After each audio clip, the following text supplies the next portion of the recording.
সে মধ্যবিত্তের ঘরে জন্ম নিলে হারাইতে হয় নিজের অধিকার, আর সেই অধিকার দাবি করতে গেলে পরিবারে কেউ মুক্তিযোদ্ধা নাই বললে হইতে হয় রাজাকার।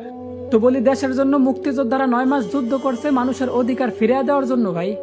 সব সুযোগ সুবিধা শুধু তার 14 গোষ্ঠীরই দেওয়ার জন্য বললা যায় নেই।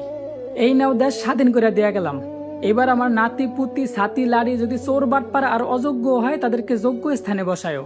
রক্ত দেওয়ার সময় কোনো মুক্তিযোদ্ধাই কিন্তু এই কথা বললা যায় নেই, বরং মানুষ যাতে তার যোগ্য অধিকার ফিরে পায় সেই জন্য হাজারো লক্ষ কোটি নারী পুরুষ রক্ত দিছে ভাই। আর আজকে যাদেরকে রাজাকার বলতাছেন না, দেশের প্রতি তাদের অবদান আপনারা কল্পনাও করতে পারবেন না। কারণ সেই মানুষগুলোর যোগ্যতা থাকা সত্ত্বেও টাকার জন্য চাকরি না পাইয়া বাপের জমি জমা বেচা প্রবাসে পাড়ি জমায়, আর মাসের পর মাস কষ্ট করে নিজের দেশের জন্য রেমিটেন্স পাঠায়। যেখানে আমাদের পূর্বপুরুষরা একটা মেয়ের সম্মান রক্ষার্থে বড় বড় যুদ্ধ করতেও দ্বিধাবোধ করে নেই, সেখানে আজ আমাদের রাজপথে মানুষ মানুষের উপর হিংস্র প্রাণীর মতো ঝাঁপায় পড়তাছে, আর তাদের শিকার থেকে কোনো নারী